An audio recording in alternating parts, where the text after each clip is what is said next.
Hello friends, एक बार फिर स्वागत है आप सभी का मेरे इस चैनल पे। रिक्वेस्ट है आप सभी से एक बार फिर मेरे चैनल को लाइक करिए, शेयर करिए, सब्सक्राइब करिए, कमेंट करिए जितना कर सकते हैं, ताकि मैं इसको आने वाले टाइम में और बेहतर कर सकूं आप लोगों के लिए। तो चलिए आज हम डिस्कस करते हैं नाइन्थ प्रिंसिपल बुक का नाम है होमलेस टू बिलियनियर, जो कि लिखी गई है एंड्रस पेरे द्वारा। और इसका नाइन्थ प्रिंसिपल जो है, इसका नाम है बी पैशनेट। तो चलो शुरू करते हैं। एक अमेरिकन जर्नलिस्ट हुए हैं हंटर एस थॉम्पसन।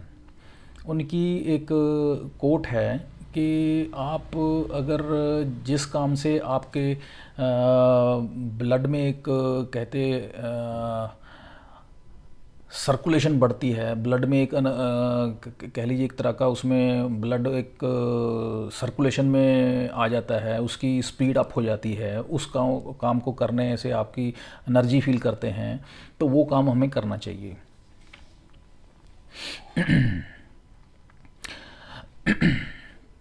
और ऑथर ने इस चैप्टर में रिगार्डिंग पैशन क्या होता है और उसके क्या क्या फीचर्स होते हैं और कैसे हमें इसको पहचान सकते हैं और कैसे इसका फ़ायदा उठा सकते हैं अपनी लाइफ में, उसके रिगार्डिंग डिस्कस किया है। ऑथर कहते हैं कि हमें वो काम करना चाहिए जिसको करने में हमें एंजॉयमेंट मिले, जिसको करने से हमें अच्छा महसूस हो। क्योंकि उस काम को करने से क्या होगा, हमें आप बिना थके उस काम को काफ़ी टाइम तक बिना लो फील किए आप कर सकते हैं, और उसकी जो है आउटकम जो है वो मैक्सिमम आती है या आएगी।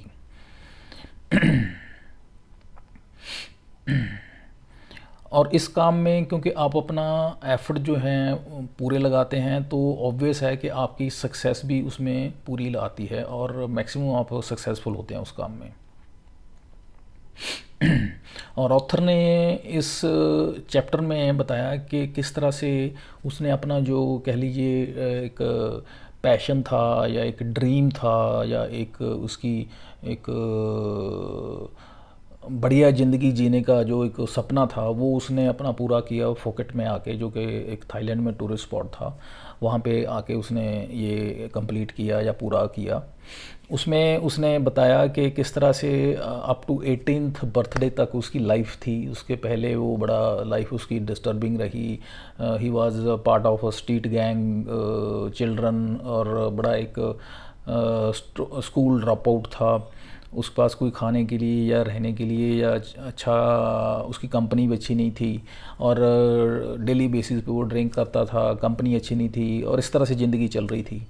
तो फिर उसने एक जॉब भी करनी शुरू की, जिसमें वो एज ए मार्केटिंग बॉय काम करता था रियल एस्टेट कंपनी के लिए, जस्ट ताकि वो थोड़ी बहुत अर्निंग कर सके काम करके, क्योंकि घर से भी काफ़ी परेशानी थी उसको।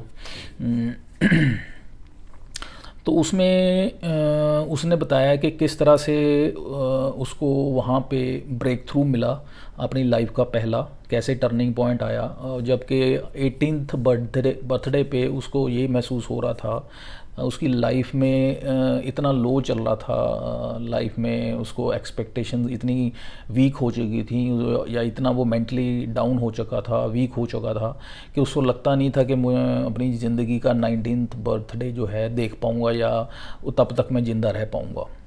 लेकिन उसी दौरान उसकी लाइफ में एक यू टर्न आया, या कह लीजिए उसकी लाइफ में चेंज आई। वो किस तरह से आई कि वो, जैसे कि पहले बताया, कि वो जॉब कर रहा था marketing boy real estate company में।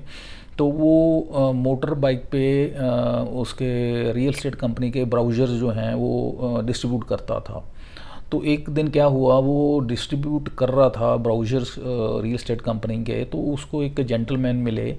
तो उनको हैंड ओवर जैसे ही उसने वो किए, ब्राउज़र किया, तो उसको देख के उन्होंने ऑथर को वो एक प्रॉपर्टी दिखाने के लिए बोला कि मैं एक प्रॉपर्टी जो है आपकी इस रियल एस्टेट की देखना चाहता हूँ, अगर पसंद आई तो मैं फिर उसके बाद ख़रीदना चाहूँगा। तो इसके बाद लेकिन उन्होंने एक इशू था वो बताया कि मेरे पास टाइम कम है, क्योंकि उसी दिन उनकी वापस उनकी फ़्लाइट थी घर जाने की वापसी के लिए। तो कह रहे उन्होंने बताया कि उनके पास टाइम की कमी है, उनके पास टाइम की शॉर्टेज है। अगर बहुत ही कम समय में अगर वो दिखा सकते हैं वो साइट या वो प्रॉपर्टी, तो he can think about that. तो ऑथर ने कहा कि चलो ठीक है, मैं कोशिश करता हूँ। तो ये उनको जेंटलमैन को अपने सेल्स ऑफिस ले गए, लेकिन अनफॉर्चुनेटली वहाँ पे जाकर के देखा कि सेल्स ऑफिस में कोई भी एम्प्लॉई नहीं था, इनके कोलीग नहीं थे, वो सभी ऑलरेडी फील्ड में चले गए थे। तो फिर क्योंकि ऑलरेडी टाइम उस जेंटलमैन के पास कम था, और फाइनली इन्होंने फिर क्या सोचा, इन्होंने उस जेंटलमैन से रिक्वेस्ट की कि अगर आप एग्री करते हैं तो मैं आपको अपने मोटर बाइक पे आपको उस साइट पे लेके चलता हूँ और आपको वो साइट दिखा ला देता हूँ, और मैं आपको प्रॉमिस करता हूँ कि आपको टाइम्स पे जो है आपके आपको जो है एयरपोर्ट पे ड्रॉप कर दूँगा मैं बिफोर योर डिपार्चर। इतना उनके साथ उन्होंने ऑथर ने प्रॉमिस किया। तो फॉर्चुनेटली वो जेंटलमैन एग्री कर गए कि चलो ठीक है, अगर आप कहते हैं तो मैं आपके साथ चलता हूँ। तो ये जेंटलमैन को लेके अपने मोटर बाइक पे बिठा के वो उस प्रॉपर्टी को दिखाने के लिए ले गए। तो इन्होंने वो जाके साइट को, वो कौन सी साइट थी, कौन सी प्रॉपर्टी थी, उसके बारे में इनको जस्ट पता था और कुछ नहीं पता था उसके बारे में रिगार्डिंग। तो वो जाके उनको दिखाई, उनके बारे में थोड़ा समझाया जितना इनको थोड़ा आइडिया था। उसके बाद वापस जब ये ऑफिस आए तो सरप्राइजिंग बात ये हुई कि वो जेंटलमैन जो थे एग्री कर गए, या उनको वो प्रॉपर्टी अच्छी लगी और उन्होंने डिसाइड किया कि प्रॉपर्टी ख़रीदनी है, और इनको ऑथर को बताया कि वो इंटरेस्टेड हैं उस प्रॉपर्टी को ख़रीदने के लिए। तो ऑथर भी बहुत खुश हुए और सरप्राइजिंग भी थे कि ये उन्होंने एक डील जो है क्लोज़ कर दी। और जब अपने बॉस को बताया कि उन्होंने ये डील क्लोज़ कर दी है अच्छे तरीके से without the support of sales people, तो बहुत खुश हुए। और इनको फिर इनके जो बॉस थे उन्होंने प्रमोट करके मार्केटिंग से सेल्स टीम में शिफ्ट कर दिया, और वहाँ पे फिर ये आगे चल के उसमें सेल्स सेल्स एग्जीक्यूटिव बने, फिर उसके बाद सेल्स मैनेजर बने, और फिर सेल्स डायरेक्टर बने उसी कंपनी में with in 2 years of span. तो ये उनकी जर्नी उस तरह से फिर उस तरह से चली। चलो खैर, उस बात में हम नहीं जाएंगे, हम वापस आते हैं इस बात पे कि जब ये हुआ तो ये बहुत खुश हुए उस चीज़ से कि इन्होंने किस तरह से without any skills of any sales का कोई भी इनको तजर्बा नहीं था कि कैसे सेल्स के स्किल्स होते हैं, और फिर भी इन्होंने ये डील कर पाए। तो इनका काफ़ी कॉन्फिडेंस इनका बढ़ा, इनको काफ़ी अच्छा महसूस हुआ और पॉजिटिविटी इनके अंदर आई। फिर इन्होंने अपने जो धीरे धीरे कह लीजिए जैसे पहले बताया ग्रो किया अप टू सेल्स डायरेक्टर। उसके बाद फिर क्विट कर दी थी और अपना बिजनेस स्टार्ट कर दिया था as a entrepreneur real estate में। और इस बुक के लिखने तक ऑथर के जो बिजनेस थे वो 17 बिजनेस चल रहे थे। उसमें उनका रियल एस्टेट का बिजनेस था, उसमें उनका हेल्थ फिटनेस क्लब का बिजनेस था, उनमें कॉफ़ी शॉप्स का बिजनेस था, उनमें गैसोलीन स्टेशन का बिजनेस था, और 15 और बिजनेस थे। तो यानी कि टोटल कुल मिला के 17 बिजनेस ऑथर के टोटल चल रहे थे। और इनके दोस्त अक्सर इनसे ये सवाल पूछते थे कि आपको क्या इन 17 के 17 बिजनेस की नॉलेज है, आपको उनको इंसाइट है, आपको क्या इन 17 बिजनेसेस का कि कैसे हैं, ये कैसे चलते हैं, क्या है इंसाइट, क्या डीप नॉलेज है इनके बारे में। तो इनका बड़ा क्लियर कट आंसर होता था कि मुझे इनकी डीप नॉलेज नहीं है, इनके बारे में नहीं पता है, बट हाँ इतना ज़रूर है, इनका जवाब ज़रूर होता था कि मेरा इतना पैशन ज़रूर है, मैं इतना पैशनेट हूँ कि मैं कंपनीज़ को क्रिएट करूं और उनका जो एक कह लीजिए आइडियाज़ होते हैं, कोई भी आइडिया होता है उनको मैं सक्सेसफुली कन्वर्ट करूं एक सक्सेसफुल ऑपरेशंस में, सक्सेसफुल बिजनेस में उसको कन्वर्ट करूं और फाइनली जो है उसको प्रॉफिटेबिलिटी कह लीजिए प्रॉफिटेबिलिटी आउटकम के पॉइंट ऑफ व्यू से उसको मैक्सिमम उसको उसमें अर्न कर सकूं। ये उसके प्रति उनका कह लीजिए पैशनेट रहते थे, ये उनमें एक ट्रेट ज़रूर था, वो इस चीज़ को मानते थे। सो ये ऑथर का जो लव और पैशन था रियल स्टेट में या रियल स्टेट बिल्डर बनने में, और ये सिर्फ एक मात्र उनके दिमाग में आइडिया आया था, फिर वो आइडिया उनके दिमाग से कह लीजिए वो पेपर पे आया, पेपर पे in the form of drawing आया, ड्राइंग की उन्होंने, फिर ड्राइंग के बाद उसका फाइनेंस कैसे करना है उस चीज़ का आइडिया उन्होंने दिमाग में आया कि कैसे इसको फाइनेंस करना है, फिर उसके बाद उसकी पूरी विविड पिक्चर उनके माइंड में बनी कि फाइनली इस तरह का मेरा अल्टीमेटली ऑफिस होगा, इस तरह से क्लाइंट्स आएंगे या इस तरह से बिजनेस चलेगा, इस तरह से मैं उस पर ग्रो करूँगा। तो ये सारा कुछ जो कह लीजिए क्रिएटिव इमेजिनेशन उनके माइंड में चली, और वो क्रिएटिव इमेजिनेशन के बेसिस पे ही इतने पैशनेट थे कि उसको फिर अल्टीमेटली वो मटेरियलाइज कर पाए, उसको वो एक्चुअल में कर पाए अपनी ज़िंदगी में, और वो एक्चुअल में हुआ भी। और इसमें ऑथर ये कहना चाहते हैं, दिखाना चाहते हैं कि कैसे एक इमेजिनेशन से या क्रिएटिव इमेजिनेशन से या किसी आइडिया से सारा कुछ जो हम ज़िंदगी में प्राप्त करते हैं या कुछ हो पाता है हमारे, वो कैसे स्टार्ट होता है। Everything whatever we achieve in our life starts from an idea या इमेजिनेशन। कुछ भी अगर हमारी ज़िंदगी में होता है वो ऑल ऑफ ए सडन नहीं होता, सबसे पहले उसका हमारे दिमाग में सबसे पहले एक आइडिया बनता है या एक इमेजिनेशन बनती है, उसके बाद फिर उस पर हम काम करते हैं, एक्ट करते हैं, तब वो मटेरियलाइज होता है। और ये जो आइडिया है जब ये रियलिटी में कन्वर्ट होता है तब हम उसको फील कर सकते हैं, टच कर सकते हैं, स्मेल कर सकते हैं, देख सकते हैं, और ये इसका जो इम्पैक्ट है आपके कह लीजिए लाइफ पे बहुत होता है, और आपको खुशी महसूस होती है, इससे इमोशनल जो एक जॉयस फीलिंग आती है इंसान में। और कहते हैं ये जो एक इमेजिनेशन या क्रिएटिविटी की जो एक ट्रेट है वो हर एक इंसान अपने साथ लेके पैदा होता है, नो डाउट।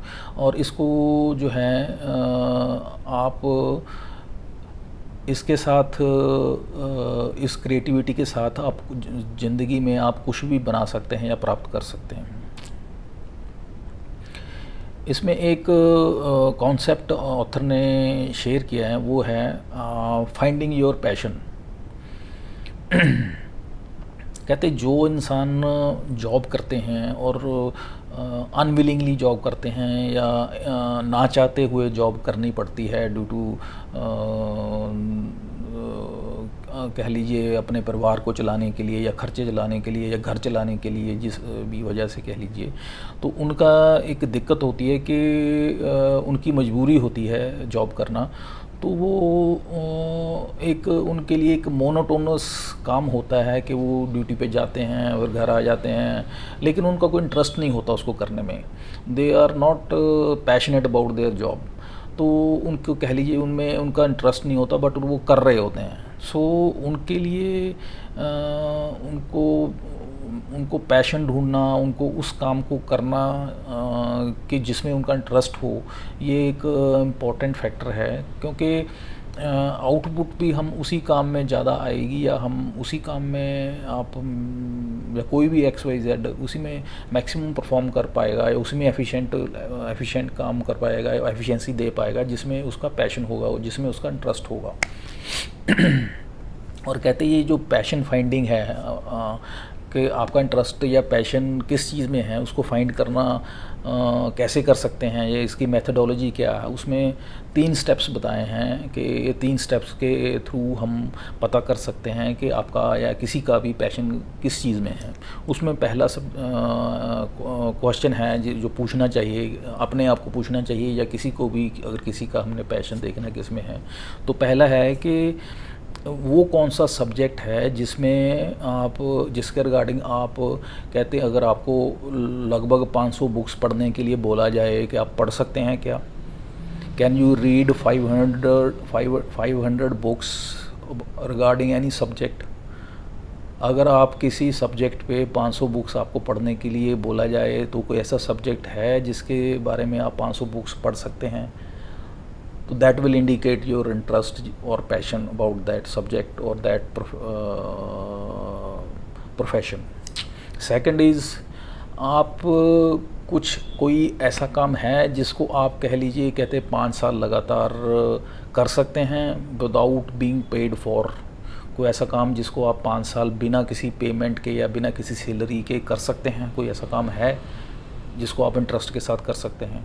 तो अगर ऐसा कर सकते हैं तो वो आपका पैशन होगा ही होगा। और तीसरा है कि आप अगर फाइनेंशियली फ्री हैं, आपको कोई पैसे की कोई दिक्कत नहीं है, तो आप कौन से काम को करना आप पसंद करेंगे, या किस काम में आपका इंटरेस्ट होगा, कि आप वॉलंटरीली अपनी मर्ज़ी के साथ किस काम को करना चाहेंगे। तो ये इंडिकेट करेगा आपके पैशन को। तो ये 3 क्वेश्चंस हैं, अगर आप इनका जवाब दे सकते हैं या आपके पास इस चीज़ का जवाब है, तो that will indicate your passion. एक इसमें एक्सरसाइज दी है चैप्टर में, डिस्कवर योर पैशन। इसमें कहते हैं कि आपका कोई ज़रूरी नहीं है कि आप किसी काम में परफेक्ट हों तो वही आपका पैशन होगा, ऐसा नहीं है। आप ज़रूरी नहीं है कि आप किसी काम में एक्सपर्ट हों। दूसरा है कि you can not imagine doing nothing accept something that is your passion. कहने का मतलब ये है कि अगर आप किसी काम को करने के बिना और कुछ नहीं सोच सकते हैं, या आप कोई काम करने में इंटरेस्ट रखते हैं, उसके बिना और काम आपका करने को दिल ही नहीं करता है, तो वही काम जो है आपका पैशन है बेसिकली। और आपका जो भी गोल्स हैं उनको लेज़र फोकस अगर आप करते हैं, तो उसमें से आप फाइंड आउट कर सकते हैं कि कौन सा आपका पैशन है। तो उसमें आपको ईज़िली जो कह लीजिए फैसिलिटेट हो जाता है आपके पैशन को फाइंड आउट करने में, जब आप अपने गोल्स को आप फोकस करके देखते हैं, उस पर कंसंट्रेट करते हैं, उन पे टाइम लगाते हैं। और 7 इसमें स्टेप्स दिए हैं कि कैसे आप अपने पैशन को डिस्कवर कर सकते हैं। उसमें स्टेप्स, पहला स्टेप है उसमें कि आप नोट डाउन करिए कि आपको कौन कौन से काम हैं जो आप नहीं करना चाहते, जो आप नहीं करेंगे। दूसरा है वो जॉब्स नोट डाउन करिए जो कि आप नहीं करना चाहते हैं, जो आपको पसंद नहीं हैं। और तीसरा क्या है, जब ये दोनों की लिस्ट आप इनको सॉर्ट आउट करिए, इनको दोनों चीज़ों को बाहर निकाल के अलग कर दीजिए, तो पीछे जो बचते हैं वो एक कह लीजिए फ़िल्टर आउट होके बच जाएगा। तो उनमें से प्रोबेबिलिटी बढ़ जाएगी कि वहाँ पे आप अपना पैशन जो है ढूंढ सकते हैं, और उसमें से आपका पैशन निकलेगा। उसमें से आपको पैशन की क्लैरिटी हो जाएगी थोड़ी बहुत। फोर्थ है, एक आप लिस्ट बनाइए उन लोगों की जो आपको पसंद नहीं हैं, और साथ में क्या रीज़न है, वो ऐसे क्या काम करते हैं जिनकी वजह से वो आपको पसंद नहीं है। 5वां पॉइंट वो है कि वो लोगों की लिस्ट बनाइए जो आपको पसंद हैं, और वो ऐसे काम क्या करते हैं, वो कैसी जॉब्स हैं जिनकी वजह से वो आपको पसंद है। और 6th है, आप एलिमिनेट कर दीजिए इनमें से सारे इंडिविजुअल्स, सारी जॉब्स, सारे ऐसी चीज़ें जो आप नहीं चाहते हैं। जो आपको इनमें से नहीं पसंद है, और उसके पीछे जो बचा सेवन्थ है, रिमेनिंग इन्फॉर्मेशन जो बची इसमें से, वो उसमें से फ़िल्टर आउट करके आप निकाल सकते हैं कि उसमें से जो है आपको पता चल जाएगा कि आपका पैशन कहाँ पे है या पैशन क्या है। रादर उसमें से ये भी हो सकता है कि डायरेक्टली वो उसमें से पैशन ना निकले और आपको वहाँ से कुछ ट्रिगर मिले कि आपका पैशन किस तरफ जाता है या क्या है। और कॉन्सेप्ट एक इसमें डिस्कस किया है, combine skills to discover your passion. इसमें कहते हैं कि मैक्सिमम लोग जो होते हैं वो काफ़ी काम करने में, काफ़ी तरह के काम करने में अच्छे होते हैं, नो डाउट, लेकिन इसका मतलब ये नहीं है कि उनका सभी काम करने में पैशन है। काफ़ी तरह के काम अच्छे तरीके से करना इज़ डिफरेंट थिंग, वो अलग बात है। एक पैशन होना एक डिफरेंट बात है। एक मिस्टर ओलिवर एम्बर्टन करके हुए हैं, उन्होंने एक फाउंडर हैं बेसिकली, वो एक सिल्क टाइड करके एक सॉफ्टवेयर स्टार्टअप किया था उन्होंने। उन्होंने क्या किया कि उन्होंने एक फाइंडिंग की, या उन्होंने एक फाइनली कंक्लूड की एक बात कि अगर हम अपने सो कॉल्ड मीडियोकर स्किल्स हैं उनको अगर कंबाइन करते हैं तो वहाँ से हम अपना जो है पैशन फाइंड आउट कर सकते हैं। कहने का मतलब ये है कि जितने भी हमारे सो कॉल्ड हमें लगता है कि जैसे कि पहले बोला कि हमें एवरीबॉडी या most of the people are good on an number of skills, तो वहाँ से हम सॉर्ट आउट कर सकते हैं या वहाँ से हम फिल्टर आउट कर सकते हैं कि किस में आपका पैशन है या आपका पैशन कहाँ पे स्टैंड आउट करता है। इसमें एक एग्जांपल दी है, कहते हैं you are for example you are an average artist, एक एवरेज आर्टिस्ट हैं और आपका जो डिसेंट सेंस ऑफ ह्यूमर है, और इसमें लेकिन दिक्कत ये है कि आप अगर ये हैं, इसका मतलब ये नहीं है कि आप आर्ट की डिग्री लेके कुछ बड़े एक्सपर्ट बन जाएं, या आप जो ह्यूमर का एक कह लीजिए सब्जेक्ट लेके उसमें कुछ महारत हासिल कर लें, ऐसा कुछ नहीं है। बट हाँ, कहते आप एक कार्टूनिस्ट जो है वो ज़रूर बन सकते हैं, ये आपका पैशन ज़रूर हो सकता है और ये इसमें आप एक्सेल ज़रूर कर सकते हैं। और कहते हैं जितने भी सक्सेसफुल इंसान दुनिया में हुए हैं वो कभी भी पैशन, उनका पैशनेट जो हुआ है, उन्होंने जो पैशन दिखाते हैं या उनका पैशन किसी में दिखता है, वो किसी एक ट्रेट में नहीं होता, किसी एक स्किल में नहीं होता है, वो रादर कह लीजिए फ्यूजन ऑफ मल्टीपल स्किल्स होते हैं। नंबर ऑफ स्किल्स का जो फ्यूजन है उनके वो एक्सपर्ट होते हैं या उनके प्रति उनका पैशन होता है। फॉर एग्ज़ाम्पल स्टीव जॉब है, वो क्या थे बेसिकली, ना तो वो एक एक्सपर्ट या एक बहुत पैशन था उनका रिगार्डिंग इंजीनियरिंग या कह लीजिए सेल्स पर्सन या डिज़ाइनर या बिजनेसमैन, इन चारों पांचों जो कह लीजिए स्किल्स हैं इनमें किसी में भी वो ना तो एक्सपर्ट थे, ना वो उनका इनके प्रति कुछ पैशन था सभी उसके प्रति। बट नो डाउट उनको नॉलेज थी सो एनफ कि वो इन सभी का इन्फ्यूज़ करके उनके प्रति, सारों के प्रति उनका सभी स्किल्स का जो मिक्सअप था उसके प्रति वो पैशनेट थे। ये ज़रूर उनके पास एक यूनिक स्किल था।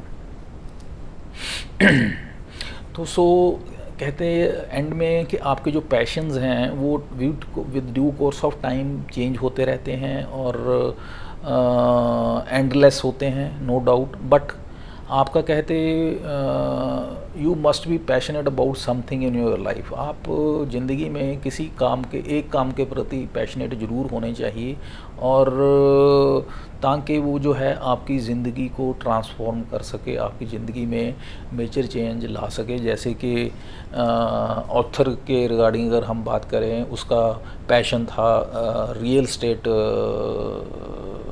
एंटरप्रेन्योर बनने का, और उसमें उसने एक्सेल करके उसको अल्टीमेटली एक बिलियनर बना, जिसके बाद उसने फिर ये बुक राइट डाउन करी।